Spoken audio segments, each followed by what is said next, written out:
Okay, thank you. Good morning, everyone. It's hard for me to walk and chew gum and do all of these things and see all my screens at the same time. But I think we had a very successful registration for this event and had over 100 people register so far. And I think we've got over 50 that have joined us just now. So, can people see my screen? Yeah, you're good. Okay, good. Thank you. So thank you to our sponsors for this event. It's helped us keep the registration free. So we want to thank specifically Bird, Veolia, Rose Ridge, Catapult, and GHG. We like to start our meetings with a land acknowledgement. And since the RCA is a Alberta-wide organization, we have a fairly broad land acknowledgement. The RCA resides on Treaty 4, 6, 7, 8, and 10 territories within Alberta. We respectfully acknowledge the many First Nations, Métis, and Inuit whose footsteps have marked these lands for generations. We are grateful for the traditional knowledge keepers and elders who still are with us today and for those who have gone before us. We recognize the land as an act of reconciliation and gratitude to those whose territories we reside on or are visiting, and we pledge to continue to protect it. So the agenda for today, we are here to talk about organics processing capacity in Alberta. So hopefully you're in the right place. We do have a full agenda, and we are asking everyone to keep their microphones on mute, just because we do have such a wide number of people that are going to be joining us, and it'll help us control. So if you do have questions, please put them in the chat box. So we're going to be talking about the topic and the context for a couple of minutes. We'll go through the format and perspectives. It's a little bit different than, I think, some typical webinars. We'll have the panelists do their own introductions, and then we'll open it up to a moderated discussion. There will be a Q&A, so if you do have questions, again, put them in the chat. And then at the end, we'll wrap up with some takeaways and a debrief. So the topic is perspectives on expanding organics processing capacity in Alberta. And we just want to set the context, although one of our speakers will help set the context a bit more. But I think it's fair to say there's not enough composting capacity in Alberta, and it's often cited as a limiting factor to increasing organics diversion in Alberta. Of course, it's not the only factor, but it's one of. And so despite that, against all odds, in the past year, multiple municipalities and private facilities have announced or implemented projects to expand their processing volumes.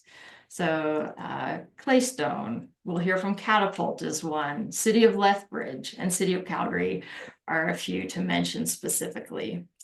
So they have already either announced or implemented projects to expand processing volumes. We've assembled a panel here today who will each have unique perspectives on projects that help improve the organics processing capacity in Alberta. So that's a quick overview of the topic and the context. And then the format and perspective. So the format is going to be an open discussion format. So pretend you're all in your living rooms, and maybe you are, listening to our panelists describe their unique perspective on projects that relate to expanding organics processing. So there's no right or wrong. These are basically opinions or their thoughts from their angle or their expertise. Every perspective is valuable and it's going to help us see the whole picture. And the idea behind it is like the adage about the blind people describing an elephant. So each one is describing a piece of an elephant, but if we put all those pieces together, we can see the whole elephant. So nobody's wrong if they're describing the trunk or the tail or the leg, but they're all part of the bigger picture of the big elephant.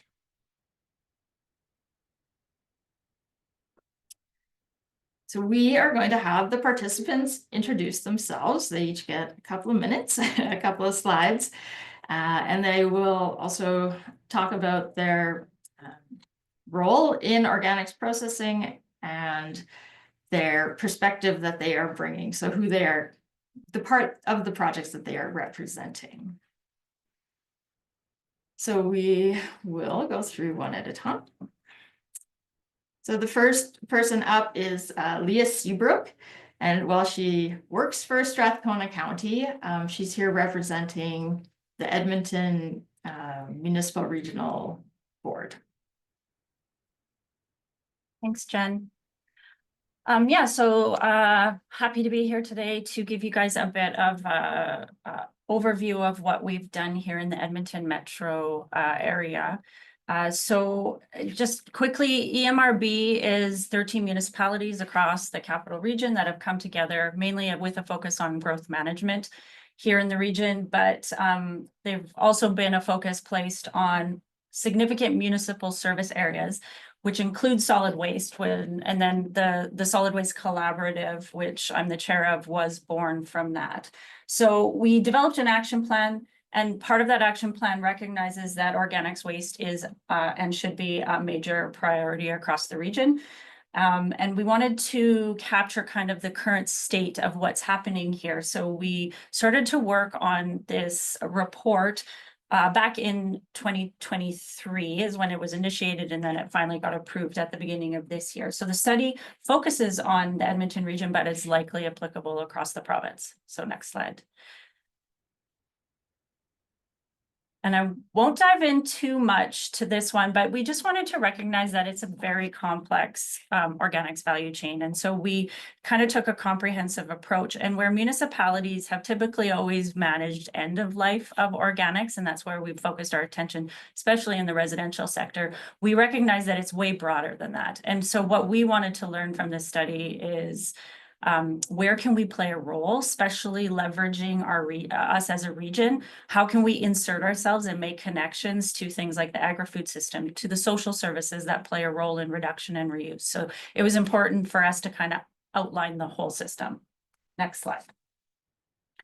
So some of the key findings, and again, just emphasizing that this is a current state analysis. None of these are newsworthy. They're not new to us. We knew that a lot of this was going to pop up through the study. So, you know, the focus of today is kind of on that second bullet there, which is the lack of organics processing across the region and in the province. But there's other pieces that we can connect it to, like, you know, focusing on leveraging our experience with municipal programs that many of us run. You know, what type of partnerships and collaborative networks and advocacy could we be doing? So there's all these findings that give us some insight into the current state that we can hopefully leverage for the future state, which is the last slide that I'll quickly touch on. And these, I think this is going to be a good segue into today's discussion with the panel. And I hope that actually it aligns with what we hear from folks. But there's a lot of opportunities and solutions that we could put into place that will help us focus on pieces of that system. So I'll just leave it there. The link to the document, I believe, will be provided after this for those that want to read the 148 pages of it. And then the next step for us as EMRB is to take that into the actionable phase. Like, what do we do with this? How do we turn it into projects and initiatives? Thanks. Great, Leah. Yeah, thanks. This study was one of the inspirations for this webinar. And while the study focused on Edmonton municipal region, it's certainly, or metropolitan region, it, I think, certainly has carryover into all of Alberta. So next up we have Dave Backen from Veolia. If you want to introduce yourself and yeah, thanks very much, and thanks, Leah, for that. My name is David Bakken. I've been with Veolia for over 15 years, kind of working as an area manager now in Western Canada. Specifically, we do have operations in Alberta, which do include a couple different operations on behalf of the city of Edmonton, one as a material recovery facility and another as an AD. Now, Veolia is a large organization with a large global presence. You can see, over 218,000 employees. In North America, 500 plus work sites, so very large group. And what we focus on, realistically, we're broken into 3 areas, and that's water, waste, and energy. Next slide, please. So specifically to Canada, we do have different organics processing operations, which is kind of my focus. I'm more of an operations guy. It's really spread out across Canada. We operate, as an example, the Disco Road facility in Toronto, which is a 75,000 ton annually AD. We also recently started operating on behalf of the city of Toronto for the Dufferin AD facility as well, which is a 60,000 ton facility. In Montreal, we have a couple projects on the go. One is a 50,000 ton compost facility. Another is 75,000 ton AD, wet AD process. As I said, we also operate an AD in Edmonton and do just various organics processing throughout Canada as well. So just a little bit about Veolia. Thank you very much. Next we have Susan. Good morning. My name is Susan Berry. I'm the Executive Director of the Rose Ridge Waste Commission. We operate a Class 2 landfill and a municipal Class 1 composting facility near Morinville in Sturgeon County. Our compost facility is operated under a registration, and we process just 20,000 metric tons per year. And it's primarily the residential leaf and yard waste and SSO. We've recently went through the Compost Council of Canada QA/QC program and are producing labels for our finished compost with unrestricted uses. We believe that there is a significant indirect impact to diversion rates due to the confidence and trust that our communities have in our process. And in the last couple of years, in a collaboration with Altroot, Elevate Ag, and Inglis Environmental, we're supporting regenerative agriculture. And the agricultural market is a major market for our finished compost product. Thank you. Thank you so much, Susan. Next we have Michael from GHD. Thanks a lot. Yeah, Michael Can from GHD. This slide just a bit about the company, but I guess more relevant to this conversation. GHD has been involved in the development of the Surrey facility. We're working with the city of Edmonton on their facilities. We really started in this business with the development of 2 in-vessel systems, one in London, Ontario, and one in Ottawa, Ontario. We happen to also be involved in both of the organics processing facilities that Dave mentioned for the city of Toronto. And we're involved in the Halifax facility that's being built. Another thing we're working on right now is a lot of work that we end up doing. We're doing a feasibility study for the city of Ottawa on what they should do with their organics after 2030. So as you can see, GHD has been involved in a lot of the large infrastructure development projects in Canada, and 2 of them included the region of Durham and the region of Peel's procurement processes, which we were heavily involved in, which both didn't make it past council. And we can talk a bit about that if you want. So that's us. Thank you. Yeah, looking forward to hearing a bit more about some of the ones that didn't get quite off the ground and why. And then we have John from Catapult, please. Sorry. Thanks, Jennifer.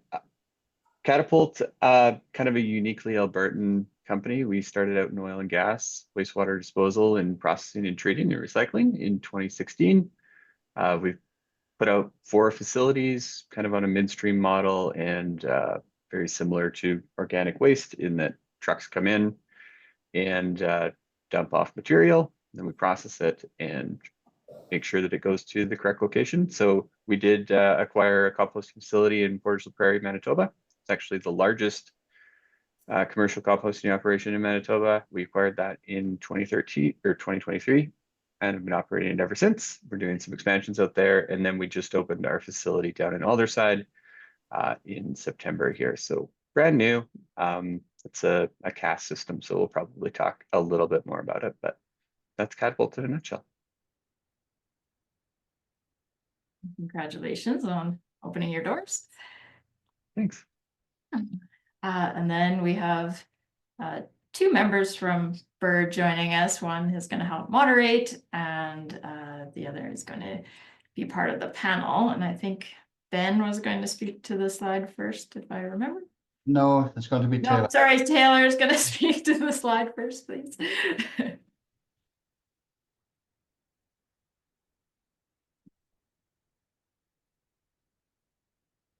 we have Taylor. You're on mute, Taylor. Oh, I can't even Yeah, I see. see that. Thanks. My name's Taylor Green. I work for Bird Construction, and both Ben Van Vree and myself, we work in what we call our Environmental Center of Excellence. And what that really means is our focus is on environmental projects, but a lot of what we do is organics processing. So Bird as a company has been involved in, I would say, in some part on every major procurement across Canada in some aspect, primarily on the AD side. We're also involved a lot with private developers. Where we fit in the project into these developments is somebody needs to design and build the facility, provide the financial wrap, that sort of thing. That's what we do.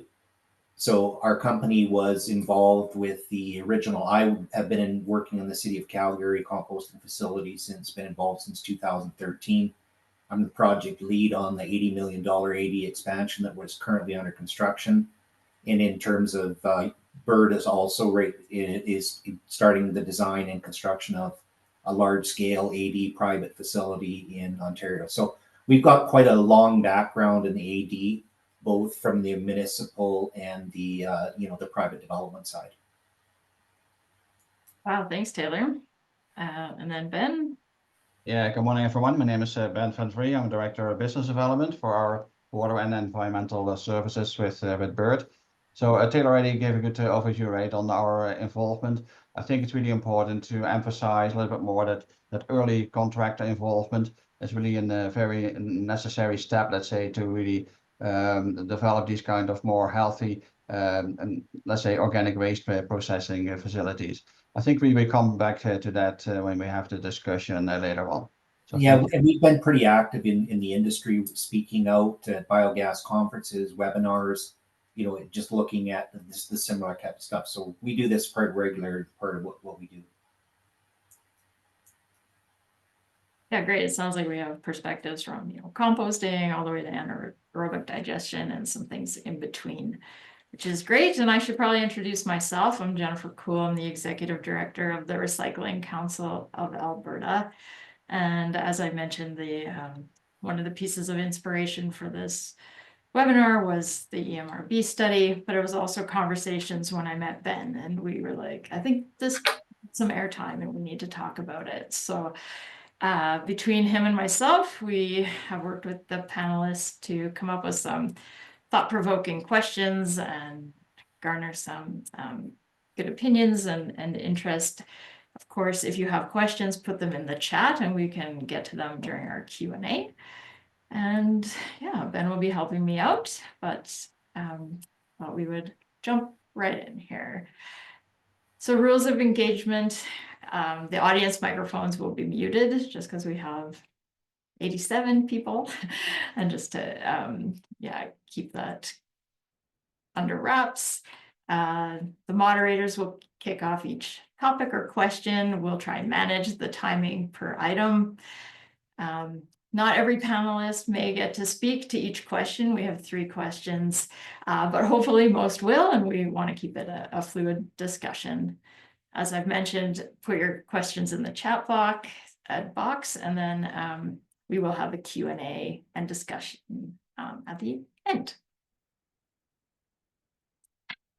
So the first question, and a bit of background, the recent study, and here's where the asterisk, there is a link to the study that Leo was talking about, which is a long one and it's hard to find. So when you get the this, you can link to that through there. I'll save you a few minutes of searching or longer. So the recent study identified that lack of processing capacity in Alberta, I'll say that, is a limiting factor for organics diversion. So we'll ask the panelists, you know, from your perspective, what is a key challenge for developing organics waste processing capacity in Alberta? And then also to speak to, we don't want to focus on the negative, what can be done to overcome these challenges? And we thought we'd start with Taylor.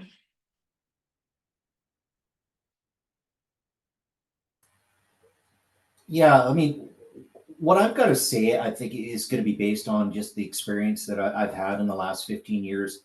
And I think that the issues that you see in Alberta are really no different than we see in Canada, because what Ben and I do is we work across Canada. And as I said previously, we've been involved in every major municipal project in some means, and we've been involved in all types of other private delivery projects. And I looked at the number of projects that we have had our fingers on, and it's 12 different projects.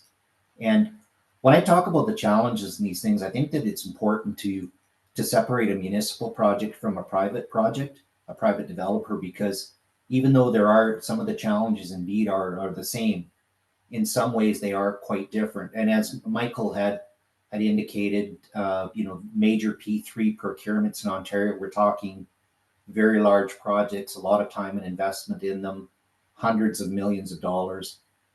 Those projects did not go ahead. And I think if you talk to Michael, the primary reason that the projects didn't go ahead was the project delivery model. And as a result of that, a P3 type or design build project, the risk transfer on those projects just ended up in a cost that was more than, there was just enough money for. And while economics are a major driver, it would seem on the private side, it also economically, these municipal projects, when they go through, they haven't gone ahead. Ones that have actually made it, through to the procurement process, is they haven't went ahead, and really it's because the end cost of the facility didn't work. What I've seen on the private side, and maybe I should backstep, out of the 12 projects that we've been involved in, some of them have went a long ways. People have spent a lot of money. Some have died in their infancy. And out of those 12 projects, there's only 3 of them actually have ever made it to the point where they've been built. And the focus, though, in the projects that we do are AD projects. The composting project we did was a municipal one for the city of Calgary.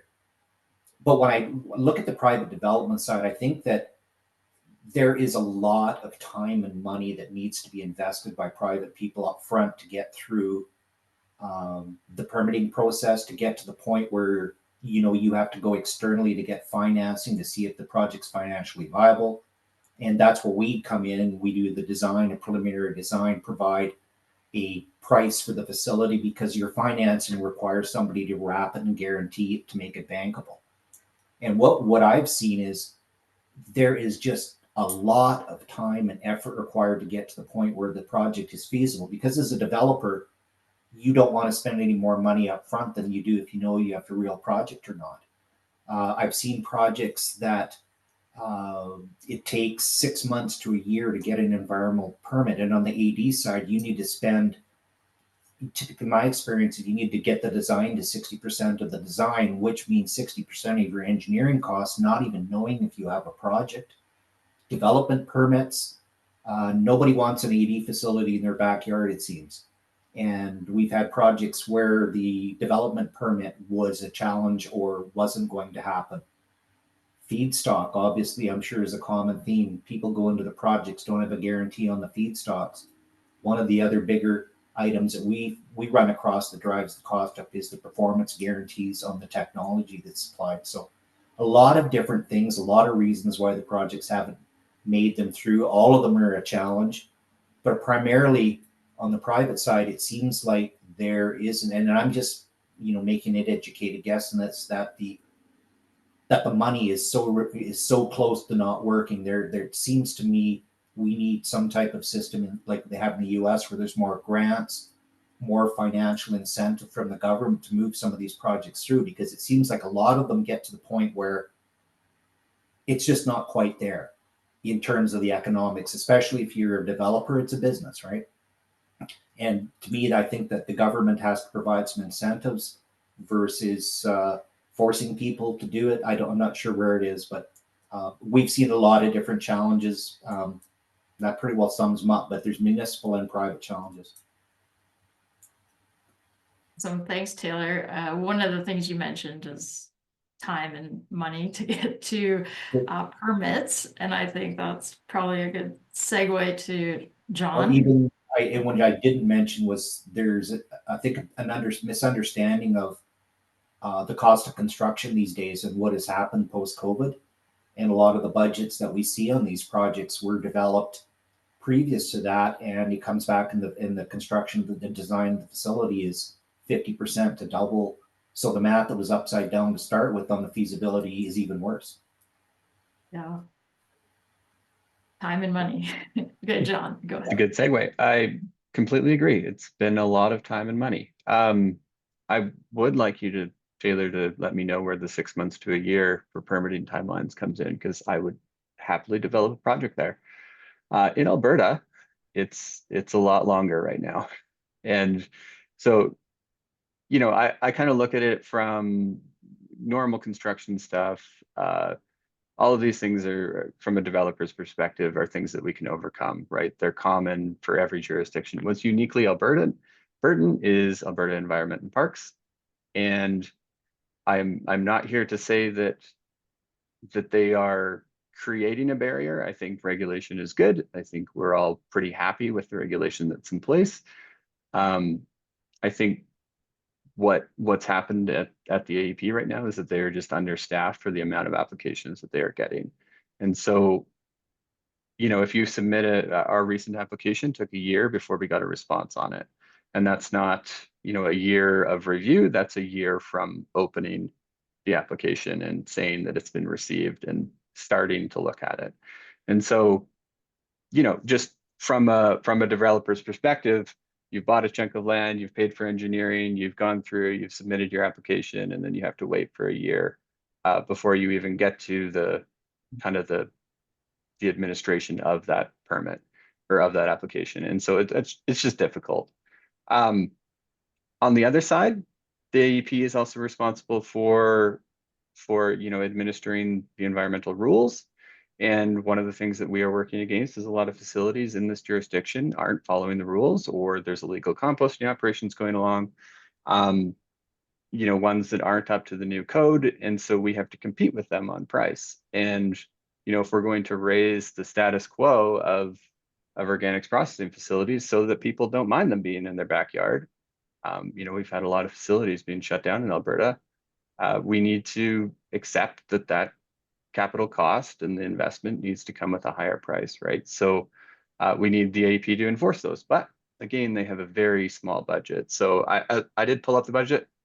They bring in a lot of money from the tier fund, and it goes straight out to ERA is kind of the summary. And they have about $60 to $100 million to administer all of the applications, and that's air, land, water. It's a lot of stuff that they do, and they have a lot of crossover with oil and gas. So in my perspective, the money already goes into Alberta Environment and Parks from the tier funding. Maybe they could use more of that to hire more people and process applications faster.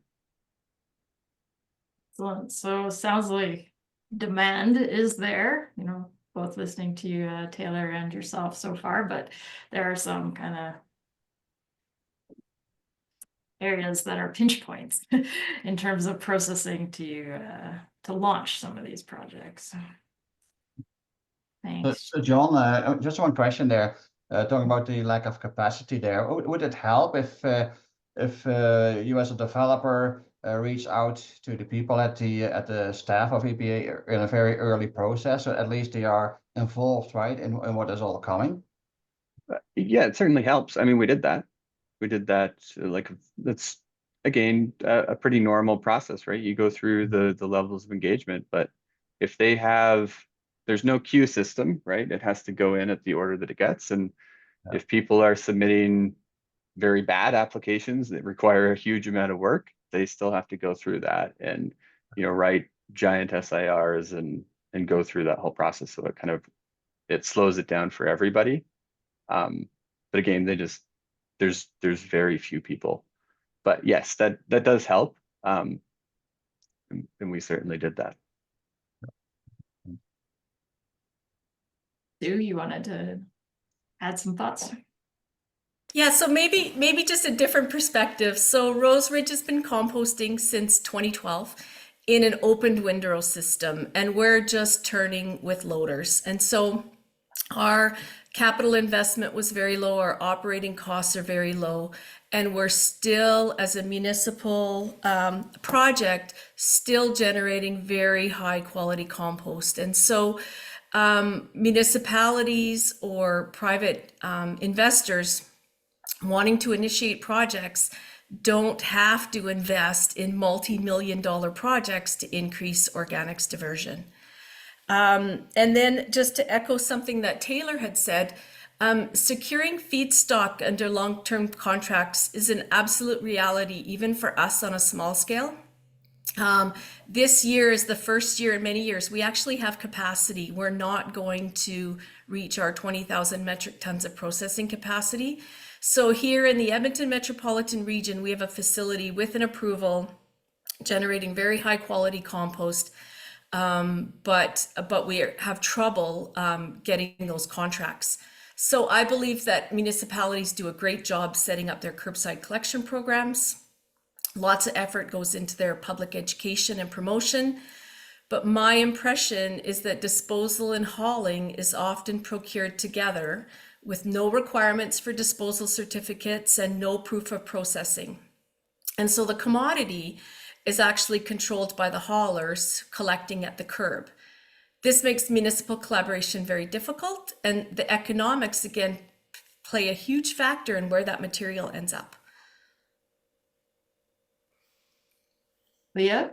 Yeah, I might just add Speak on to to that that. because I think that's a good segue into like the stakeholder engagement we did for the regional study. The root of every comment that was shared from all the stakeholders led back to landfill fees in this province just being way cheaper than organics processing. So I would say, thankfully, municipalities in running their residential programs have made that choice out of, diversion targets, sustainability targets, like we are all actively doing that. However, when we start to go into conversations about trying to tackle the ICI, where there is a lot of organics, it comes down to that economic conversation, and they will make the decision to haul it to the cheaper option, which is landfill in Alberta. So that's something like landfill, like increasing or making landfill costs consistent across the province.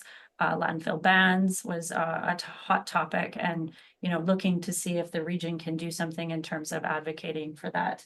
I'll maybe stop there because I do have some like feedstock secure comments, but that might be better for the next question. Thank you. I guess I have a question about, again, permitting. Throw it out to, I don't know if it would be Taylor or maybe John or anyone else that wants to jump in. But is the process much different if it's a different technology? So windrow versus anaerobic digestion versus other maybe not so proven technologies for organics processing?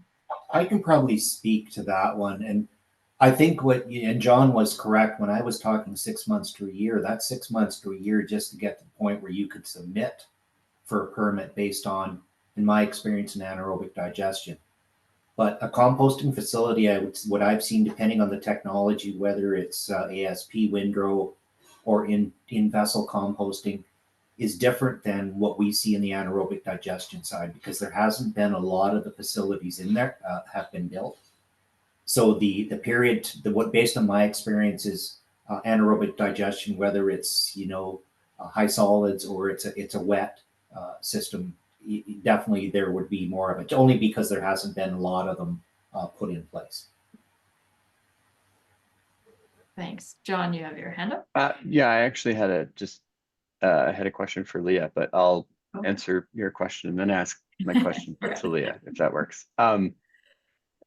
Yeah, it really depends on the size, right? In Alberta, like Susan was saying, under a registration, you can have up to 20,000 tons. There's a new code of practice in place. If you follow it's pretty prescriptive. I don't recommend submitting an application during a period where they're changing the code of practice. Yeah. Can lead to some confusion and From experience, interpretation. John? Yeah. That's not the application I was talking about, though. Oh. But, yeah, it's very different depending on the size, right? Anything over 20,000 tons in Alberta, then you require an approval, and the approval process is the same for an AD or a new technology or anything. You have to prove out your environmental effects. So yeah, it is a lot of work. My question for Leah, though, so there's the upcoming landfill gas regulation that's coming into place, right? Or maybe coming into place. It was in draft. I think the draft comment closed in the summer. And that, just as a what can be done to overcome these challenges piece, that there's a few landfills in Alberta that are going to have to be, that will be forced to put in landfill gas systems at a fairly large capital expense. They probably wouldn't have to if they started diverting organics. And so there is that consideration that they should be making. I think we'll ask that question in a bit, but just question for Leah is that being taken into account, that upcoming capital cost? Yeah, and to be honest, I'm not entirely sure I'm the best person to answer that, but I do know our study did cover those pieces and all the regulatory things that would influence. Susan might actually have a better perspective because she, the commission runs a landfill and are not doing that process. Susan, can I hand the baton to you with? So yes, the costs of controlling methane for sure are a factor. And as a landfill operator and a compost facility operator, we are trying our hardest to move more and more material out of the landfill all the time. The solutions to minimize or reduce the methane vary greatly, from very inexpensive kind of biocover opportunities to gas collection. And so again, I think there's so many variables based on the size of your facility and the amount of waste you have in place, that I'm not so sure I would just globally say it's going to become very, very expensive to implement gas collection systems. Thanks. What about feedstocks? Does that make a difference? Whether we talked about organics, from SSO, municipalities, talked a little bit, mentioned a few words about agriculture. Does that change anything in terms of the challenges? Well, it's Michael Ken. I guess one of the things you got to consider and at the beginning is a lot of I'm from Ontario, so a lot of the facilities we've developed have been driven by municipal feedstock. That drives it because that gets the guaranteed tonnage to make the investment.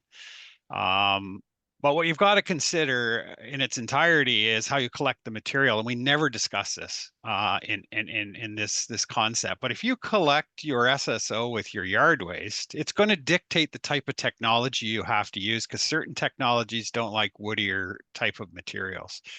So when you're looking at, we're talking about key challenges. Yeah, feedstock is a challenge, but you've also got to look at it. How are we going to collect it? Because that could dictate technology in terms of what you're going to build in the end of the day to process this material. And I think that's a real something we don't think. That's why Surrey's a dry AD facility, because they collect their material, both their yard waste and their SSO together. And in some jurisdictions, that makes a lot of sense because they actually have a lot more yard waste. So you've really got to look at your feedstock because it can dictate your technology. And these are things that have to be looked at. And I think I said municipal tonnage always drives development of the facilities. And in Ontario, how we've gotten more IC and I diversion is that, especially in the wet AD facilities, is what I call that high octane material in the IC and I sector that can really produce gas, gets out of the IC and I sector and gets put into these anaerobic digestion facilities, specifically the private ones. So there's a lot at play when you're looking at sort of the feedstock question and how you look at it, and then how infrastructure gets developed a lot of the times is driven by first the municipal feedstock because it's the guarantee. Fair, Dave, yeah, chime in.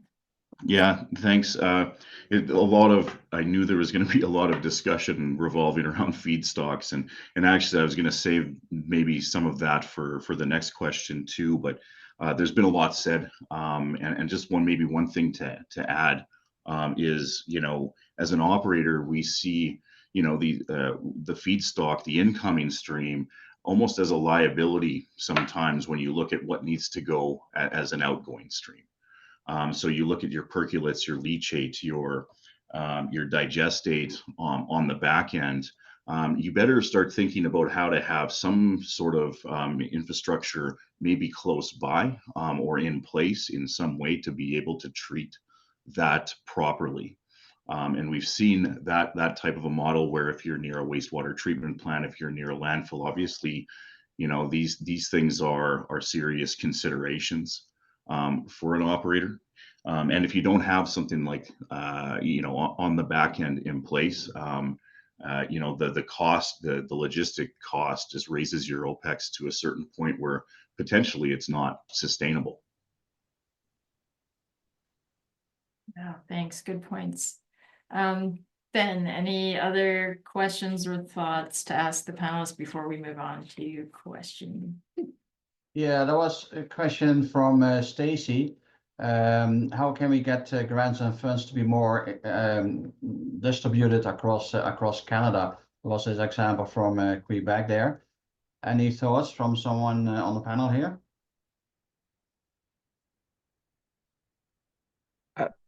There's a lot of funding for these projects.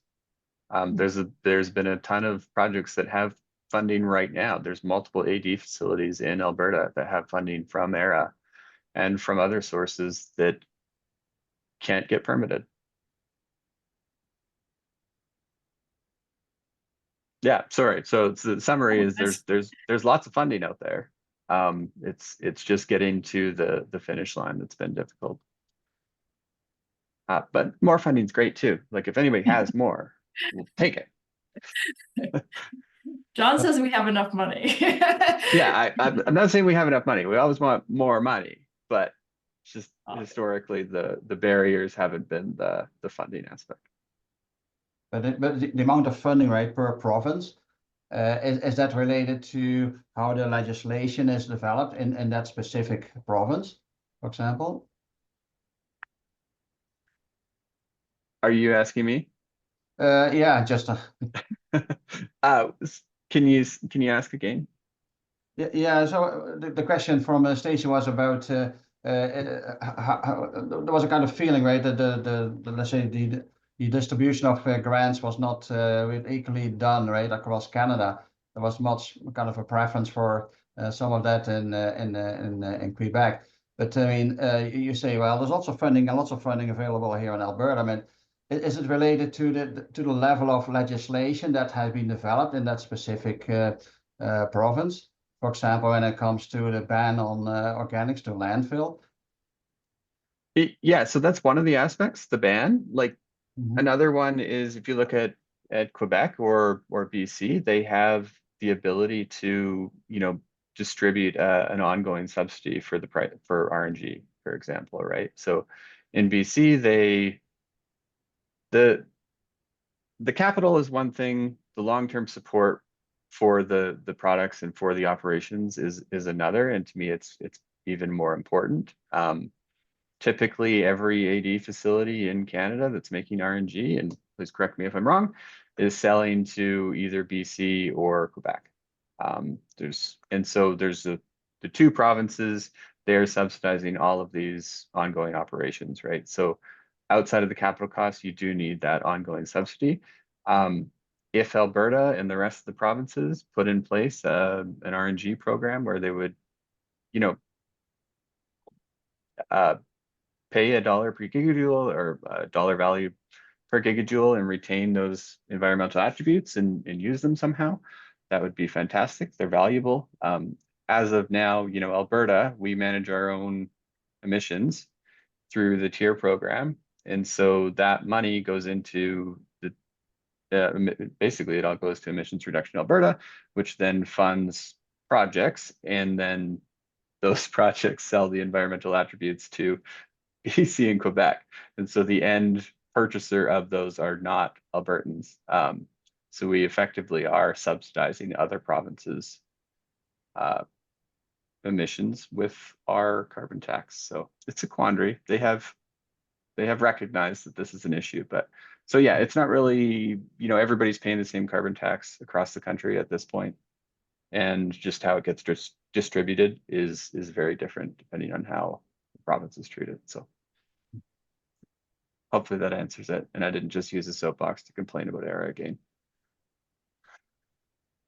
Jennifer, there's also this question from Andre. He's asking about would collaboration or partnerships between organizations with existing permits and developers help?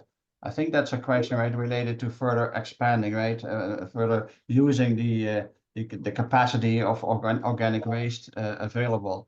So maybe that's a question, maybe more for Susan or Leah. Maybe I'll just jump in because I think Stacy's question and AJ's question or Andre's question are thinking about potential ways to overcome some of the challenges. Like Stacy's was like, can we get a percent or an amount per tipping fee to go into a fund to support diversion, which I think is great. And I've noted that as an idea that maybe we can talk about. And then Andre's question about collaborations and partnerships between those organizations who have experience, John and Susan and others. Is this a tool that can be used to help others in the future? So I think they're maybe questions, but they're pointing us towards maybe some of these ways to overcome challenges. So if anyone wants to kind of talk about that, go for it. I mean, my basic answer would be, I think, of course, any type of collaboration or partnership working together towards something probably could be leveraged. I mean, in this province, we did see more momentum when municipalities and AB munis and RCA all started to really focus on EPR to get that moving. So like we do have a success story, kind of, I mean, debatable at the moment because we're in the thick of things, but but, you know, like, I do think that is something I've written down too for us as a region is like, one thing we haven't leveraged enough is our advocacy. Like we're trying to gather all of the information. You know, we know that partnerships could play a role, but how do we, I guess, move on that? So, yeah, I'm sure. In the interest of time, oh, sorry, John's going to answer something. No, I was just filling a pause. Oh, okay. Yep. We might jump to question 2 and then come back to some of these other questions. And I think people are providing answers and other thoughts and opinions in the chat box, which is great. I can't watch all my screens at the same time. So question 2, the predetermined questions, some background on that. Getting started is often the hardest part of any project, and getting started on the right foot can be critical to success. From your perspective, what should a municipality or a commercial developer consider when initiating an organics processing project? And I know we had a set order, but I feel like I want to go to Michael first because he has some experiences with ones that maybe didn't, weren't so successful. And maybe if you could look in your crystal ball and say, if we had have done X, Y, or Z differently to begin with, or Sure. yeah. From, I mean, I'm involved in a couple processes like Durham and Peel that didn't see the finish line, and there's a lot of reasons for that. But one of the big lessons that I think everybody took out of it was there's a lot of moving parts and this is from a municipal perspective. There's a lot of moving parts in a municipality. There's procurement, there's legal, you've got solid waste staff, you've got all kinds of people that make a decision on a project that ultimately goes to council for a decision on whether we're going to implement or not. You need, in my experience, you need all those people involved in that, the development of that project from the beginning, so they understand why decisions are made. So that when it gets to council and you're actually asking for a recommendation, everybody's on board. That may not seem like it should be that way, but I've been in front of council where the finance department has, right out in open council, gone against what the solid waste department just said because they were not on the same page. So I think it's very important that you bring your all those people along, especially if it's going to be a bigger, more complicated type of project. From the municipal perspective, I think also from municipal perspective, you need to decide what you want to do, how you want to collect your material. I think it's an important decision. And what type of technology you really want to use. It's very difficult to put, if you're going to something out there to industry to say, I want to build an organics processing facility without dictating what the technology is, because you're comparing apples to oranges. It's as simple as that. So there's those little things from a commercial perspective. I think, and then others like Veolia can talk better to this, or a developer. I mean, you need the feedstock. Where's it going to come from? What's going to feed that facility to pay off that investment?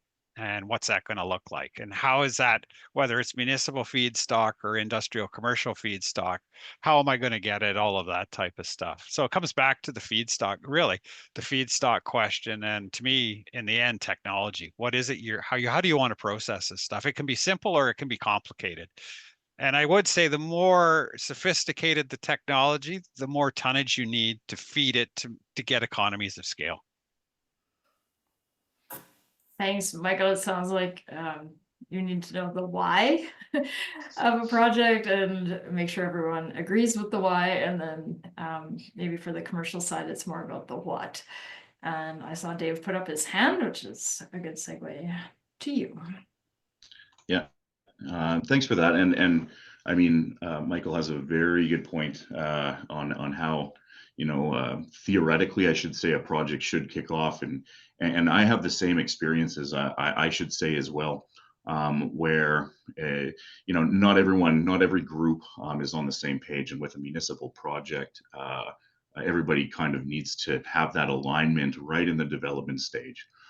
So clearly, it's of like a fundamental importance for every business unit, every group. One example I have is, we had an experience where a project moved forward. We had, a project group being developed, and it was even the operational groups that had questions still on the project, and it didn't move forward because it didn't make sense for the feedstock in that area. So again, some things boil back down to feedstock even, and really trying to understand the need for an industrial solution versus being able to put something forward to private industry, as an example. So really trying to understand conceptually the model to begin with is again just a fundamental importance. The other, and I mean, it always seems to boil back down to feedstock. And I mentioned earlier just about the, not turning the end products into potential liabilities. So we've already touched a lot on these aspects. But I feel like in Alberta, some of these issues are exacerbated because of some groups are more isolated than others, and maybe there's some logistic issues and these things. So again, it's really understanding that process from start to finish. And again, I speak from my experience, which is more operational. So I'm really thinking this from an operational standpoint. Yeah, interesting that oftentimes the decision makers on projects go, no go are not the subject matter experts, and it's tough to get some of the critical messages across in terms of what is going to make it successful, whether that's technology, feedstock, or location, all these kind of technical components. But yeah, it's not always the subject matter expertise of the decision makers. Yeah, thanks for sharing that. Susan. So I'm just gonna add a completely different perspective here after acknowledging all the important considerations when initiating a process.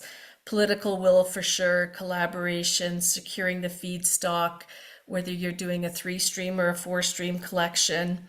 But I want to focus a little bit more on David's comments about end products. And I'm going to challenge people when they're starting a process to sell a community outcome and not sell a technology. So I think municipalities need to start their planning process by making a decision and having a conversation around their finished compost quality, their markets, and how they're going to manage their byproducts or their end products, and then reverse engineer their composting process and conclude with a technology and your operating costs and capital costs. So again, I think that some success, and of course, remember my experiences on smaller scale municipal projects, but selling a community outcome is easier and creates a higher level of buy-in than selling a technology. Can you give an example of an outcome? Like, is it we're Well, producing compost for your gardens, or is it that we're saving you money, or? Well, the most common community outcome of course is reducing reliance on landfill. So if our goal is to divert products, our goal isn't to implement aerobic digestion, then a whole bunch of decisions get made about how best to divert that material and what the feedstocks look like, or what the blend of feedstocks look like. It'll drive your collaborations, all of that kind of stuff. So that's the simplest one, and that's the one that comes to mind most quickly. The other community benefit that I've seen is just from an economic development perspective. So if we want to drive economic development, bring subsidiary businesses to our community, but again, that is your community outcome that you're measuring your success against, not we adopted a technology, we implemented a technology, we got the approval for this technology, and now we're going to spend 10 years testing it to make sure that it accomplishes what we hoped it would accomplish. John? Yeah, I completely agree with Susan. Like we've kind of gone through this process, right, where we're in a location that doesn't have any organics diversion right now. There's some around the area, but the main landfill still takes organics into it. And the story is interesting, right? On one hand, I think one of the things that drives, and I'm going to sound like a broken record here, but one of the reasons why people do focus on the technology is in order to get grant funding, you have to innovate, and you have to say that it's in a certain technology levelness and that isn't completely commercial. And so they do that, and I feel it's completely unnecessary. We're taking on risk for no real benefit, right? And so it gets a little bit frustrating. One of the reasons that we focused on technology, like, so we have core systems, so covered array static files at our facility, and it was really just around the odor control. And in order for us to get public buy-in, we had to go and engage people and really convince them of the technology. So we started to sound like you're saying, where we were just Yes. talking about the technology, and I agree that like the community benefits are far more important. Yeah. Like, it's the reason why we're trying to divert organic waste is it's a really good reason. Like, we're removing things from landfill. It goes back to agriculture. These are nutrients, reducing emissions. And I would love to stop talking about covered array static files so much. So hopefully that gives a little bit of context, but yeah. Thank you. I know in our kind of lead up meetings to this webinar, we talked a lot about risk, ownership models, that component of getting a project off on the right footing or in the right context for each individual project perspective. So did someone want to talk about that? Maybe Taylor or Michael or Leah? I could speak to that one through the context of, again, where we fit into the food chain here, so to speak, is we design and build these facilities. People need to development, but developers typically aren't constructors or designers. And when you're initiating a project of any kind, and particularly an organics processing project, and I would be really not referring too much to standard type composting, but anaerobic digestion, where there is a pure technology part to it, like whether it's wet AD or it's a dry AD driven by the feedstock. There are companies out there, mostly from Europe, that provide the technology of whatever you have, whether it's wet AD or it's dry. Like the city of Calgary, they're putting in a high solids. City of Edmonton is high solids. You need to look at the project delivery model and the amount of risk that you want to transfer to whoever your design and your builder is. Because one of the issues that a developer has is to make it bankable and financial is the people providing the money want to make sure that somebody there is to wrap the overall guarantee that the facility is going to work. And I'm talking about the projects we work on are always, north of 50,000, 100,000, 150,000 tons. So we're talking a lot. These are quite expensive facilities. So the delivery model and the level of risk transfer has a direct impact on the cost of actual building the facility. So you really need to consider that part of it. And just to wrap up what I have to say, or in terms of what you need to consider, based on my experience, any developer, whether you're municipal or you're private, I have this, I call it my home handyman rule of estimating. Whatever the first number pops into your head, double it, and how long you think it's going to take, quadruple it. The point being that these projects, especially on the larger ones and the more complex ones, you need to really understand the time and the effort and the timeline of getting from where you've got your feedstock in place. You could be looking at a 2-year process. You need to design it. So you got to understand when you get into these things, or you think you're going to be getting into them, is you better understand the time and the effort and the cost up front, particularly on the more complex projects.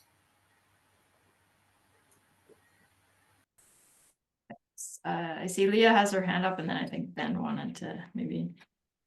Yeah, so I kind of wanted to jump on the ownership piece, but also connect it back to like the feedstock guarantees. So, I mean, the reality is that there's really only 2 really large municipalities in Alberta that can be like the baseline customer, have enough feedstock to have their own facilities, unless you're a commission that's, like Susan, connecting it to the landfill and offering it as a service to multiple municipalities, but like the bulk of the conversations that I have as an individual municipality that contracts out our organics processing is it does come back to that guarantee of feedstocks, and the conversation quickly turns to our procurement and our legal, so it connects back to those internal stakeholders.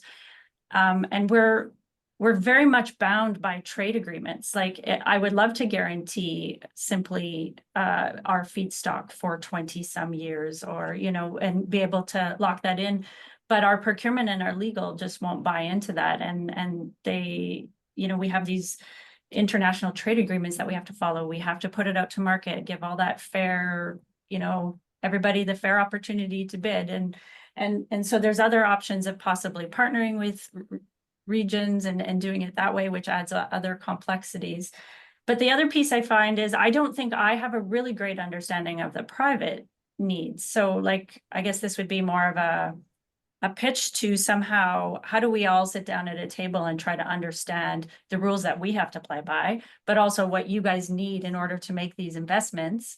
And how does that come together? Because right now, municipalities only have control over residential. We're all talking about potentially regulating ICI, but the reality is we won't necessarily get to dictate where it goes because we don't have control over it. So I don't really have any more questions than answers, but those are just things that I feel like we circle around all the time. It's a chicken and egg discussion. So Yeah, thanks for that. And I think we'll get into that in question 3, but Ben's got a few thoughts here. Yeah, there were some questions indeed about, let's say, the end product, right, and what to do with it. And John, you have some experience there in Manitoba that you might want to share with us. Yeah, the question was, you know, does anybody actually have experience selling the end product? And we certainly do. We sell, you know, we bring in about 50 to 60,000 tons in Manitoba, and we sell about 20,000 tons of compost every year. It's, you know, it's all cleaned. It meets the quality control assurance and standards of the Compost Council of Canada, and then which follows the CCME rules, and it all goes out to agricultural land. So it all gets spread, and then they continue to grow potatoes, and then we eat the French fries. It's great. Circular economy. Yeah. Simple as that. Dave? Thanks. Just a couple of quick mentions on end product. Because, and again, it's that magic word feedstock, and you know, garbage in, garbage out, and that whole mentality as well. In some aspects, you can only clean it so much with your pre-screen, you know, post-screen and these things. And again, it's maybe dependent on process as well. Like if you have an 80 digestate or something like that. So maybe there's a land reclamation, you know, project or something that this could, you know, a lesser grade feedstock could reach out to as well. So just wanted to throw that out there.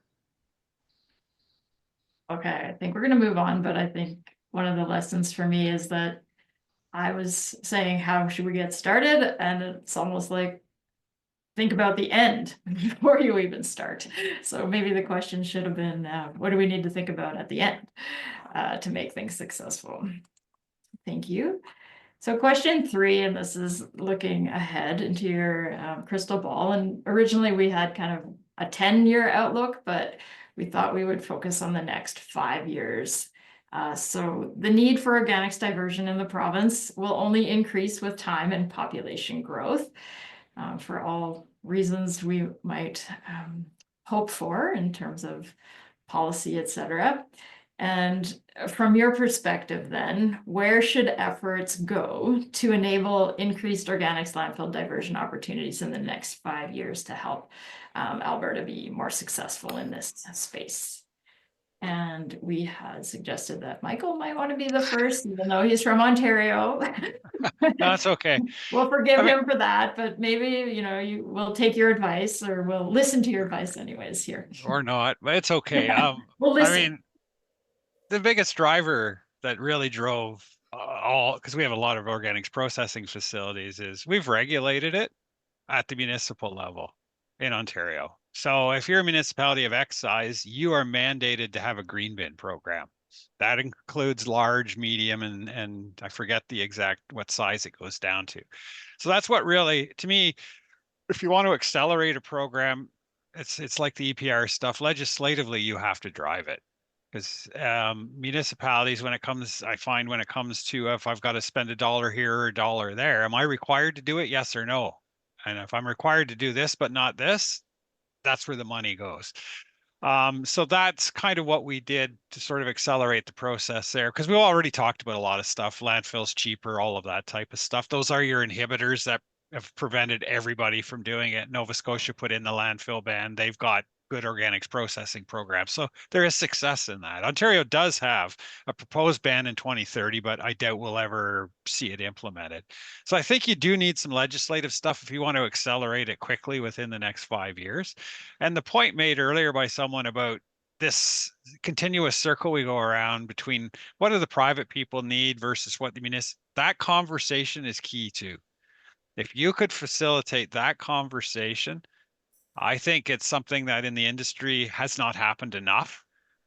But everybody understanding what they need in order to make a project successful, have that open conversation so people understand. You will get so much further because it hasn't happened a lot. It's starting to more now and now. I mean, when I work with the city of Ottawa, the first question I ask them when they ask us to do a feasibility study is, what do you need from us in order for you to make a recommendation to council and for council to make that decision?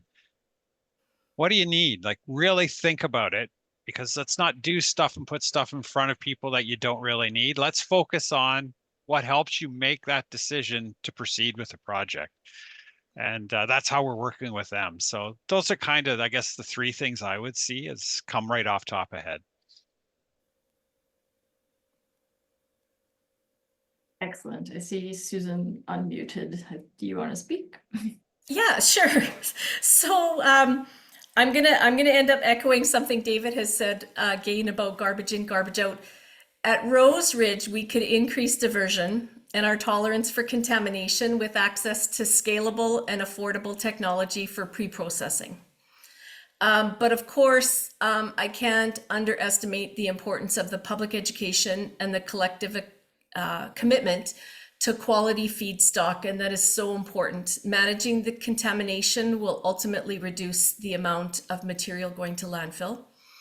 In our open windrow process, 30% of the material going through our process is screened out as overs at the end and taken back up to landfill. In Alberta, we have an acceptable feedstock and amendment list for compost facilities published by the government. And we really need to have municipalities go back and look at their acceptance lists and remove items like pet waste, plastic bags, and bathroom waste. When municipalities started to implement their curbside organics programs, everyone wanted to generate this A to Z list of everything that could go in organics. And we should have started out, I think, a little bit slower and a little bit more cautiously with our lists. And but again, if we can continue to commit to that feedstock quality and support municipalities in their audits or whatever it is they're needing, and reduce that contamination, we can for sure increase our diversion. Great. I just have a quick question, kind of maybe back to Susan or anybody else with processing, is have you considered varying rates depending on your contamination levels? So those that are high contaminators versus those of us that are putting in a lot more enforcement, education, and have really low numbers, so that we're essentially able to put like a kind of an economic incentive on it to say, if we make this effort, in turn, we get lower rates for processing. And Leah, I would say that we do that at Rose Ridge already by offering differential rates for preferred customers. But we've already acknowledged the competition with disposal rates at landfill. And so you get to a point where people just stop bringing you the material. Yeah. Thank you. I just want to comment on something that Michael said, and the idea of getting collaborative groups, and maybe it was Michael, I think it was, or Leah, or both, you know, bringing collaborative groups together before a project even gets started to make sure that we all understand each other. And maybe that this webinar is kind of an example of just that there are lots of different perspectives to consider. And it's not just picking a technology, it's not just fixing a landfill problem, it's not just, we want to have green bins, we have to do something with it. You know, there's a whole big picture to look at, big elephant to look at. I'm wondering if anyone would like to talk about the next 5 years in terms of how circular economy or just different technologies that are on the horizon might impact organics capacity processing in the next 5 years. John's quick to put his hand up, so this is I would love to. So one thing that so we're down in Aldersyde, and we have an industrial property down there. It's a 45-acre site, very right beside Cargill, and we're planning on building an anaerobic digester to go alongside of our composting operation for, you know, a lot of the reasons that Michael's been talking about, where you get a lot of woody material in the green bin programs around here, and so we need that composting to take care of stuff that's too woody, and then we can divert the food waste to the AD. But when we go through this process, I think one of the biggest things that would help this is more transfer stations. And so the waste right now, like, you know, is going hundreds of kilometers before it can get to an end processing station, right? Which is crazy, right? It's crazy to have an organics processing or an organics diversion program that gets collected, gets put into a thing, and then gets into an end dump, and then travels that far before it reaches its final destination. So more transfer stations will help us, you know, co-locate waste, consolidate it, more depack, all of that can help consolidate it and then bring it to more centralized locations. So we, you know, with our expanded capacity, we expect that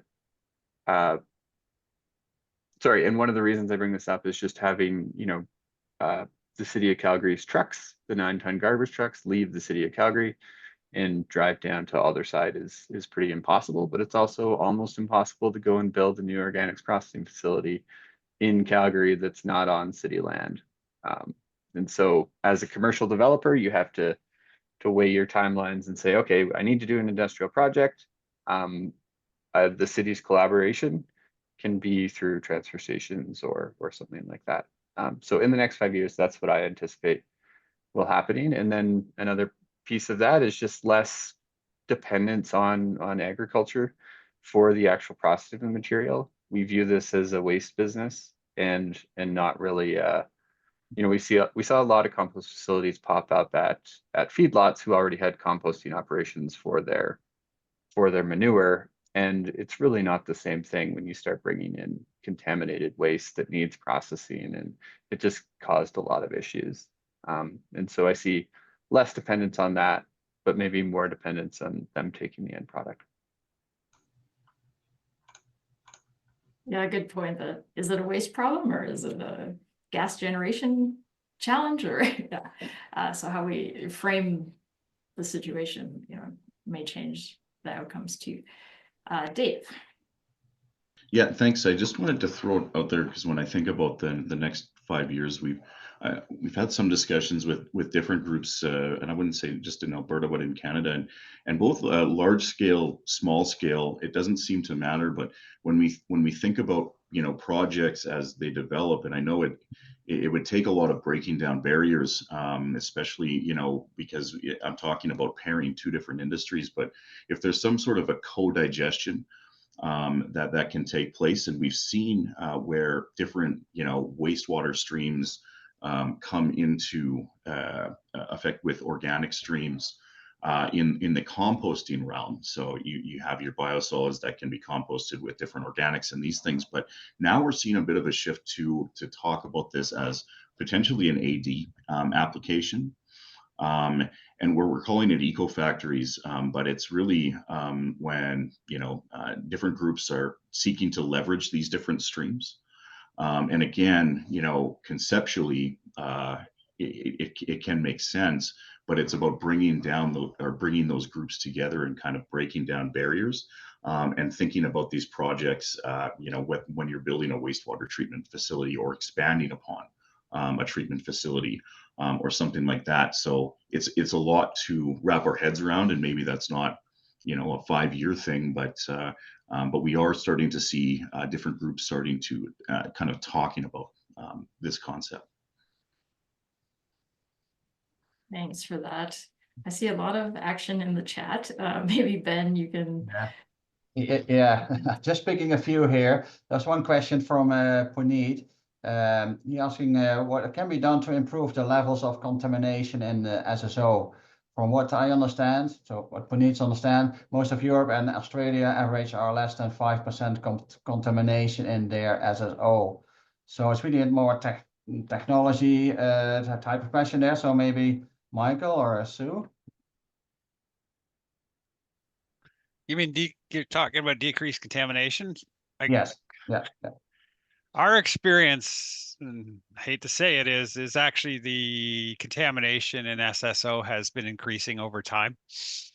And a lot of the facilities that we work on. So the pre-processing has to be way more robust now. And it's just what's been happening. As we bring in the multi-res side too, that can really create some contamination problems. But people have said it. I lived in the regional municipality of Durham, and we were around the 5% range. And that was all it's been said earlier by one of our speakers, that was all a very good education program.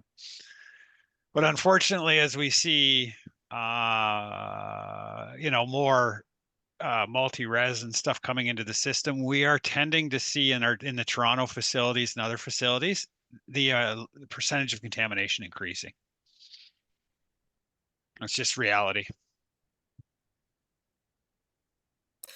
I think from my perspective, I think municipalities are really driven by their diversion numbers and how much they're diverting from waste or from the waste stream. And so every time there's a new material, like bioplastics, for example, they want those to go into the compost bin. And I think we need to take a step back as municipalities and really look at our acceptable material lists and keep it simple. If a resident has to really think about whether this is biodegradable, or I shouldn't say that word, compostable or not compostable, and which bin it needs to go in, our system is too complicated.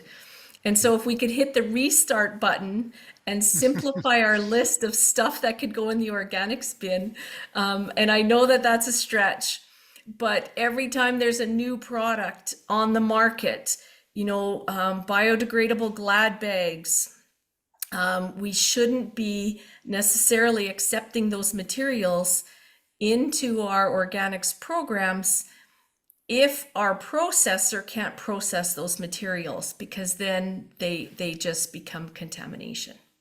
Yeah, a year and a half ago, GHD did a study for Environment Canada and Ontario Ministry of Environment on compostable products. Yeah. And to your point, there's technology and different pathways, and we need to take a serious look at what we're going to do with this issue. Yeah. If you ask Environment Canada, they'll give you the report, or it's all there. But you're right. It's made it very complicated because people just don't know what they've got in their hand. Like, will it break down? Won't it? Right? It's just the way it's what's happened. Yeah, You're right. I don't often use the word greenwashing, but I'm going to use it today. And we don't know what's biodegradable versus compostable, and we don't know what will compost in the technology that our products are going to. And the other thing I want to say, though, is municipalities need to commit to maintaining their weekly garbage pickup. I believe that sometimes the green carts are used for excess garbage. When we see the materials that are coming through the compost stream, like pots and pans and rubber boots and clothing and all the bathroom waste that comes through the organic stream, you need to maintain your commitment to regular weekly garbage collection so that the organics bin doesn't become the place for garbage. Yeah, good point. We only have 5 more minutes left. We do have some key takeaways we wanted to leave the group with. But I see that, Taylor's been waiting patiently, but he took his hand down. I was just going to add a quick comment to the contamination thing. Very quickly, is what I've seen is, and Michael alluded to, is higher contamination levels not only increase the pre-processing up front, they have a direct impact to the cost and the amount of screening that needs to be done on the back end. So it's like a double-edged sword. And also what I've seen is items that are deemed as being compostable. It depends on the technology. If you have 6 months to put something in a windrow, that's one thing. But if you've got a process where you're taking 150,000 tons a year and composting it, you have 20 days in an in-composting vessel and curing time. A lot of those materials that are supposed to be compostable don't compost, and you end up having to screen them out. So Yeah, it impacts everything along the line, Yeah. for sure. Okay, Leah, 1 minute. And Yeah, then... sorry, I just had to jump on what Susan says because sorry, Susan, I feel like that can't be the last word. I feel like that conversation needs to be had a lot more around weekly versus bi-weekly. Like there are a lot of successful programs. And just to tout Strathcona counties, like we achieve a contamination rate of less than 5% through our waste characterization studies, but it's done through enforcement and that's done through education. So I kind of feel like that conversation needs to be had of where you put like your effort, I guess, for lack of a better word. I would hate to see all this, like programs have been running on bi-weekly for a long time. So let's have that conversation offline. Thanks. And the Q&A discussion we've integrated. I know that there's a lot of other experts and people putting their perspectives in the chat. So not just questions, but other expertise. So I appreciate that. And we want to thank the speakers for coming today and being brave to share their perspectives. It's not they have all the answers. They just have some thoughts and ideas. And based on some pre-conversations with them and, some expertise as well that we've heard throughout the conversations today, we have put together a few takeaways, and Ben is going to share those with us, and then that'll be the end of our program. Thanks. Yeah, thank you, Jennifer. Yes, to go through the main ones here. Initially, it was talked about, you need lots of time and money, right, in order to really prepare and then develop a project, in a sufficient way. The time and money that you need is often undervalued for sure. And the second one was about understanding project delivery, models, risk transfer, essential, right, to really come to really a good project success as well. The third one has to do with about change management. In fact, if nothing changes to regulations, nothing will change. In fact, and that relates also to, for example, the ban on organics for landfill, but also let's say social acceptance, right, of paying higher costs for organic waste processing.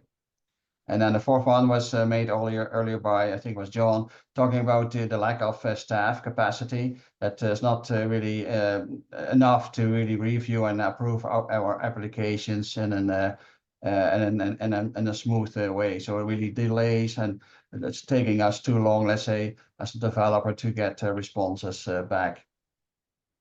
The other one there is about stakeholder engagement. As often said, right, if you don't include stakeholders from the beginning, it's not a good thing, right? And even can lead to really shutting down your project. We have had some good examples of that as well. Feedstock, that was talked about, of course, as well. The guarantees of having feedstock for multiple years, that really is building your business model. If there are no guarantees, it's hard to predict and build your case from there. And then we also talked a little bit about working together between different agencies. So really having not really a single pilar kind of communication happening, but working together between energy, climate change, and waste agencies would be very helpful in this regard. And then the trend that we are seeing, the shifting from more municipal to more private sector-led projects, I think that's also very essential that we talked about today as well. With that, Jennifer? back to you. Look at that, we're just 1 minute over. So great conversations. It's obviously a topic of great interest and yeah, lots of perspectives to think about and share and tackle together collaboratively. That was a repeating theme as well. And I want to thank, yeah, the speakers and everyone that's contributed and everyone that registered and spent time with us today. If the panelists want to stay on, we'll release everyone else to go for lunch. Thank you so much for joining us today.